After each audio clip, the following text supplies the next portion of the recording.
চাণক্যনীতি বইটি থেকে একটি শ্লোক পড়ে শোনাচ্ছি। যার গৃহে মাতা নেই এবং স্ত্রী কটুভাষী, তার বনে যাওয়াই উচিত, কারণ তার কাছে বনও যেমন গৃহও তেমন। অর্থাৎ মা এবং স্ত্রী এই দুজনের গুণেই সংসার সুখের হয়।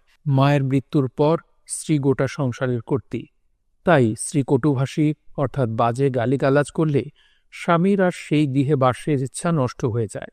চাণক্য এখানে বলছেন যে সংসারে মা নেই এবং স্ত্রী কটুভাষী, সেই সংসারে আসলে পুরুষের কোনো মূল্য থাকে না।